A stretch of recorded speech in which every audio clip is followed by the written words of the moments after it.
बड़ी खबर से कर लेते हैं शुरुआत। देश के पहाड़ी इलाकों में बादल फटने से भारी तबाही मची है। बादल फटने से अब तक 17 लोगों की जान चली गई है। जम्मू कश्मीर, हिमाचल, लद्दाख में बादल फटे हैं। राहत बचाव के काम में जुटी है एनडीआरएफ की टीमें, लेकिन बादल फटने की वजह से 17 लोगों की जान चली गई है और सबसे ज्यादा तबाही हुई है जम्मू कश्मीर, हिमाचल और लद्दाख में बादल फटने के बाद। किस तरह की तस्वीरें हैं, तस्वीरों में आप देख सकते हैं इस वक्त विजुअल्स जो आपको नजर आ रहे हैं, ये लैंडस्लाइड की तस्वीरें आ रही हैं। हिमाचल प्रदेश की ये तस्वीरें हैं, पहाड़ों पर किस तरह से बादल मौत बन करके टूटे हैं और उसके बाद किस तरह का लैंडस्लाइड हुआ है। लैंडस्लाइड होने के बाद फिर ये रास्ता पूरी तरह से बंद हो गया। पहाड़ों पर तबाही है, आफत अमरनाथ तक आई है और जम्मू कश्मीर में के डोडा में भारी बारिश से तबाही हुई है। जो तस्वीरें अभी आप देख पा रहे हैं, ये भारी बारिश से अब तक 7 लोगों की मौत हो गई है और NH-94 किस तरह से प्रभावित हुआ है इस लैंडस्लाइड के बाद, ये भी आप देख पा रहे हैं।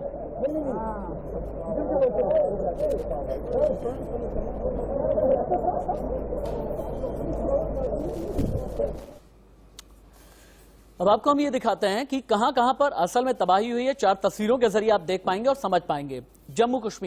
जम्मू कश्मीर का डोडा इलाका, जहां बादल फटे हैं और बादल फटने के बाद किस तरह की तबाही आई है देख सकते हैं आप। हिमाचल, जहां पर नेशनल हाईवे पर ही लैंडस्लाइड हुआ है और लैंडस्लाइड होने के बाद कितनी तबाही आई। और बड़ी बात यह है कि लैंडस्लाइड के बाद ये पत्थर एक ट्रक पर किसी जेसीबी मशीन पर गिरा है। लद्दाख से भी कमोबेश एक जैसी तस्वीरें, उत्तराखंड के बागेश्वर से लेकर के देहरादून तक किस तरह नदियों में उफान है, बाढ़ का पानी किस तरह घर तक पहुंच गया है और पहाड़ी इलाके में रहने वाले लोग सबसे ज्यादा प्रभावित हुए हैं, चाहे वो जम्मू कश्मीर हो, हिमाचल, लद्दाख या फिर उत्तराखंड।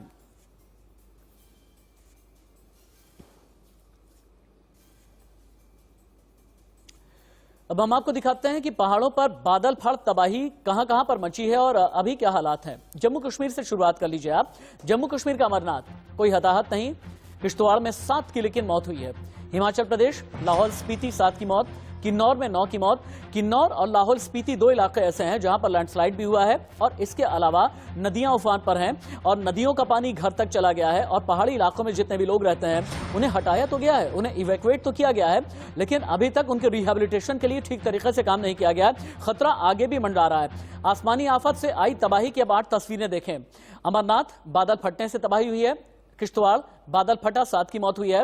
लाहौल स्पीति, बादल फटा है, 6 की मौत हुई है। और वहीं गुम्माखड़, हिमाचल का इलाका है, बादल फटने से कैसी तबाही हुई है। कुल्लू की तस्वीरें आप देखें, कुल्लू हिमाचल, जहां बादल फटने से तबाही हुई है। करगिल में भी बादल फटा है 2 जगह, जहां 2 दिन पहले की तस्वीरें हैं। अखनूर उफान पर है। चिनाब, टिहरी में लैंडस्लाइड से बर्बादी हुई है। यानी उत्तराखंड से लेकर के हिमाचल, हिमाचल से लेकर जम्मू कश्मीर तक कैसे बादल फटे हैं और इसके अलावा बाढ़ बारिश से लोग कितने प्रभावित हुए हैं, ये 8 तस्वीरों में आप देख पाएंगे।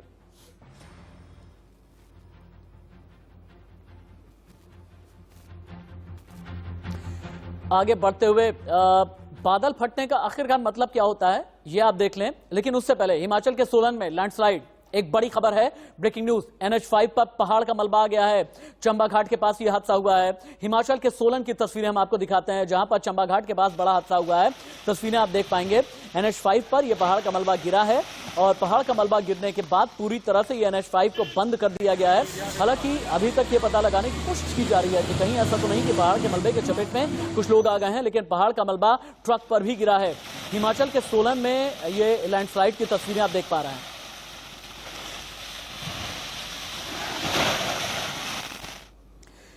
बादल फटना यानी माउंटेन बर्स्ट का मतलब क्या होता है, अब आप ये भी जान लें। बादलों में जमा पानी कुछ मिनटों में पूरी तरह से बरस जाता है।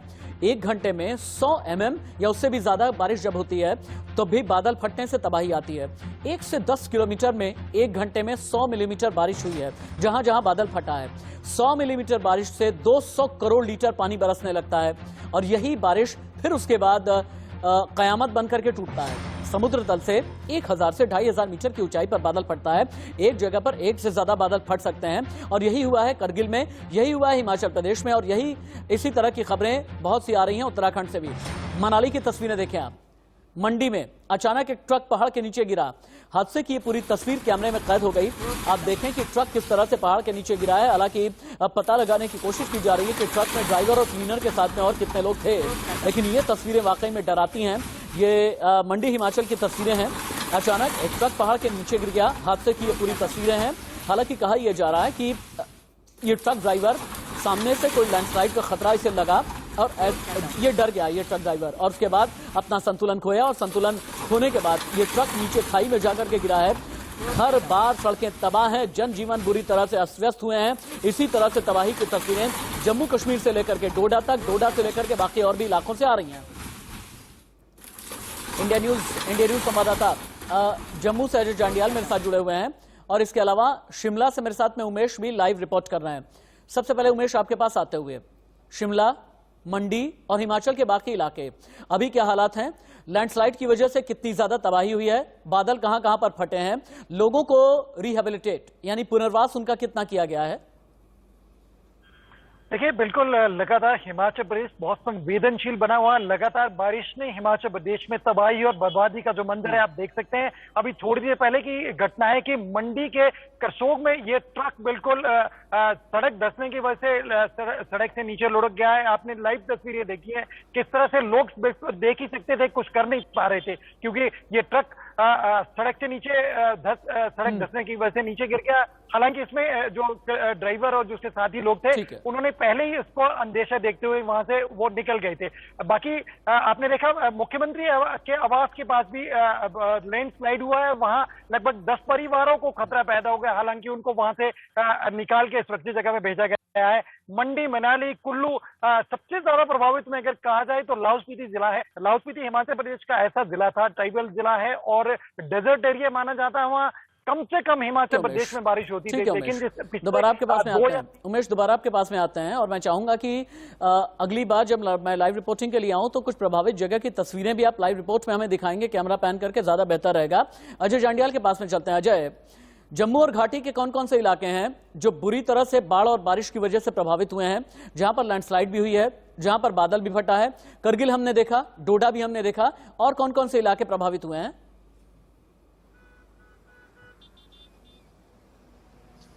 देखिए राशिद, 4 ऐसी मुख्य इलाके हैं जहां सबसे ज्यादा जो है इफेक्ट हुआ है, और खासतौर पे अगर 4 बार जो क्लाउड बर्स्ट की चीजें सामने आई हैं, जिसमें सबसे ज्यादा इफेक्ट हुआ है किश्तवाड़ में, जहां पे 19 लोग अभी भी लापता हैं। उसमें 7 लोगों की मौत हो गई है, उनकी बॉडीज मिल चुकी हैं।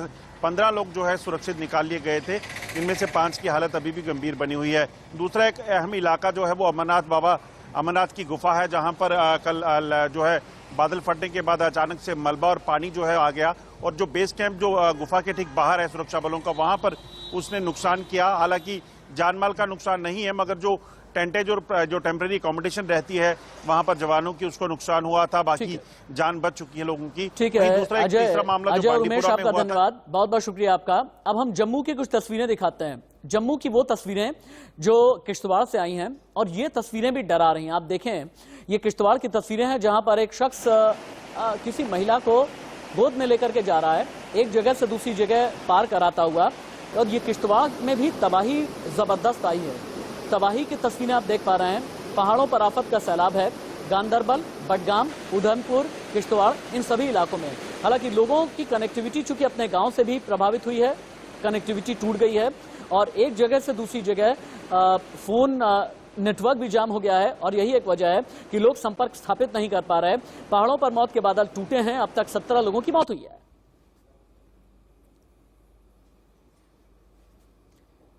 खबरों में आगे बढ़ते हैं। घर बार सड़कें तबाह, पहाड़ों पर कैसी तबाही मची है आप देख पा रहे हैं। लेकिन अब आप ये देखें कि देश में किस तरह से बढ़ा है कोरोना कहर।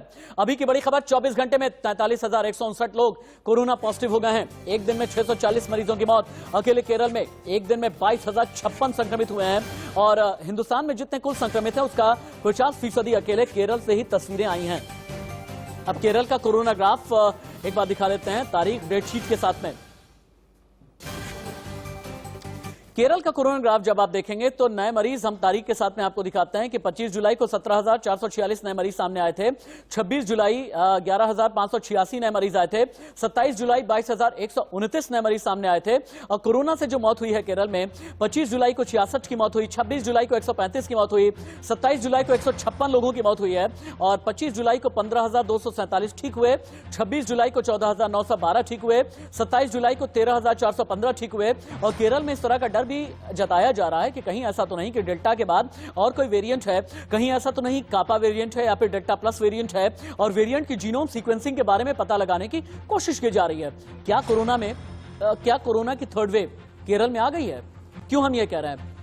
एक दिन में 22,000 से ज्यादा केस, 51 दिन का रिकॉर्ड टूटा। जांच संक्रमण दर 52% के पार बता रही है।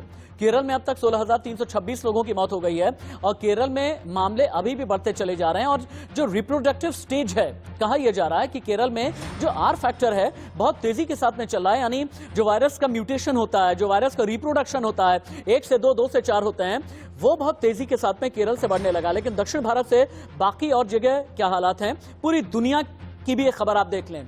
दुनिया के टॉप 4 संक्रमित देश आप देखें, अमेरिका, रशिया, ब्राजील और भारत। और भारत में हालात इसलिए अभी भी बहुत काबू में नहीं कहे जाएंगे, क्योंकि थर्ड वेव का खतरा है।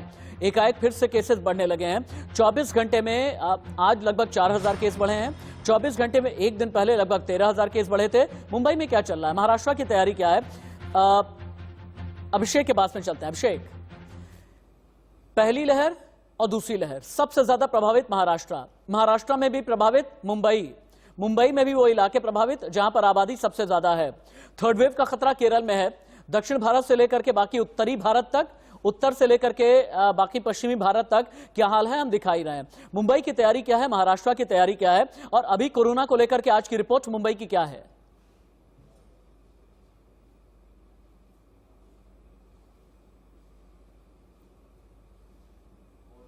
अभिषेक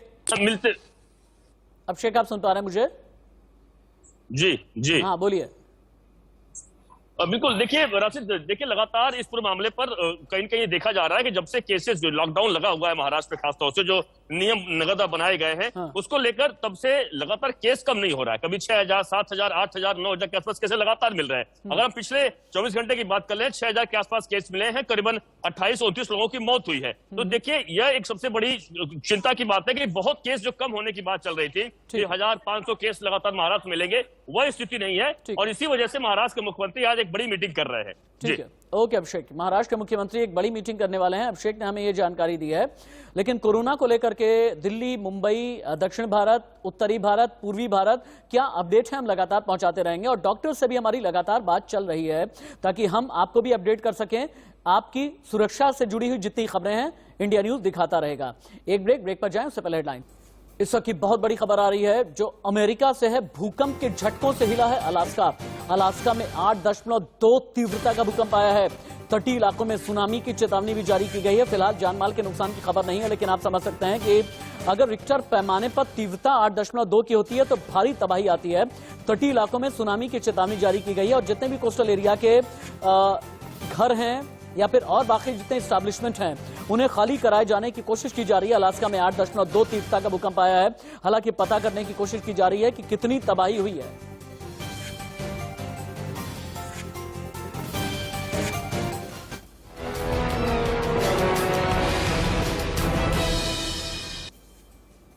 इस वक्त की बड़ी खबर है, दिल्ली में यूपी के सांसदों की बैठक का आज है दूसरा दिन। आज पूर्वांचल के सांसदों संग जेपी नड्डा की बैठक होनी है। बैठक में यूपी के सीएम योगी आदित्यनाथ भी रहेंगे मौजूद।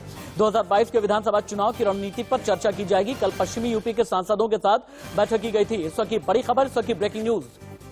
ब्रज और पश्चिमी उत्तर प्रदेश के सांसदों के साथ बैठक करने के बाद अब पूर्वांचल के सांसदों के साथ में मंथन किया जाएगा। भारतीय जनता पार्टी आज की तारीख में मिशन यूपी पर है। 2022 का फतेह प्लान बनाया गया है। दिल्ली में यूपी पर महामंथन चल रहा है और यूपी की जनता लेकिन किसके साथ है, यह सबसे बड़ा सवाल है।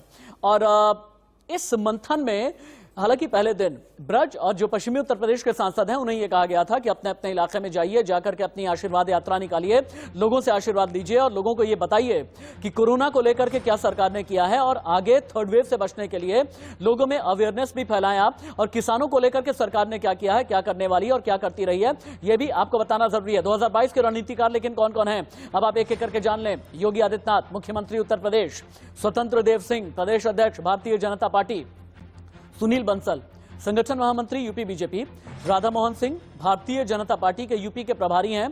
इन्हें असल में जिम्मेदारी, इन 4 कंधों पर जिम्मेदारी दी गई है कि यूपी का पूरा प्लान बनाया जाए, सांसदों से लेकर के विधायकों तक के लिए पूरी रणनीति बनाई जाए। लेकिन ब्लूप्रिंट क्या है 2022 का ब्लूप्रिंट, अब आप ये देखें।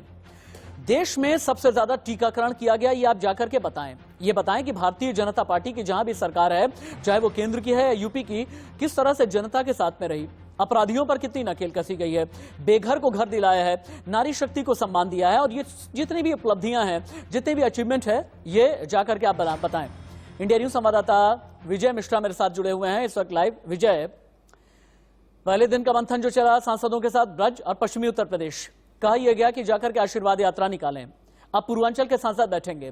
पूर्वांचल कभी भी भारतीय जनता पार्टी का गढ़ नहीं रहा, और ऐसे में पूर्वांचल के सांसदों के लिए इंस्ट्रक्शंस क्या रहेंगे? क्योंकि पूर्वांचल में सबसे ज्यादा अगर चैलेंज मिलता है तो एसपी बीएसपी से भारतीय जनता पार्टी को यहीं पर मिलता है।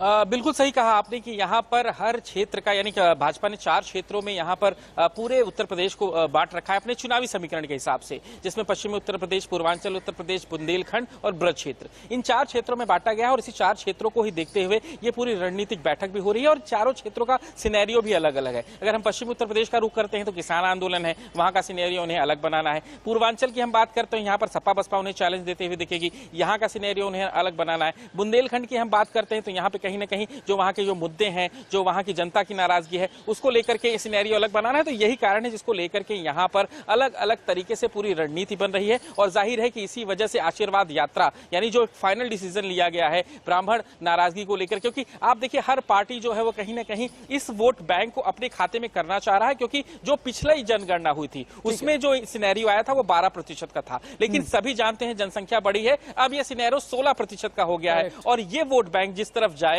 इस बार 2022 का बिगुल वही बजाएगा, और ये बिल्कुल तय है। और यही वजह है कि यहाँ पर भाजपा ने इस तरह की रणनीति पूरी बनाई हुई है, और पूर्वांचल की भी रणनीति को लेकर सबसे बड़ी बात यह है कि भारतीय जनता पार्टी की रणनीति की एक्सक्लूसिव खबरें, अंदर की खबरें आप हमें लगातार देते रहते हैं। इस खबर पर नजर बना करके रखें, दोबारा भी हम आपके साथ में जुड़ेंगे। अभी के लिए धन्यवाद। लेकिन संसद में आज भी पेगासस जासूसी कांड का मुद्दा छाया रहा। सुबह लोकसभा की कार्रवाई शुरू होने पर स्पीकर ओम बिड़ला ने हंगामा करने वाले सांसदों को चेतावनी दी। कहा, पर्चा फाड़ने वाली घटना से काफी दुखी हूं, अगर ऐसी घटना दोबारा हुई तो फिर एक्शन लिया जाएगा। ये लोकसभा के स्पीकर ओम बिड़ला ने साफ तौर पर यह कह दिया है कि जिन लोगों ने पर्चा फाड़ कांड किया, अगर दोबारा इस तरह की कोशिश की गई तो फिर उनके खिलाफ कार्रवाई की जाएगी। माननीय सदस्यगण, कल दिनांक 28 जुलाई को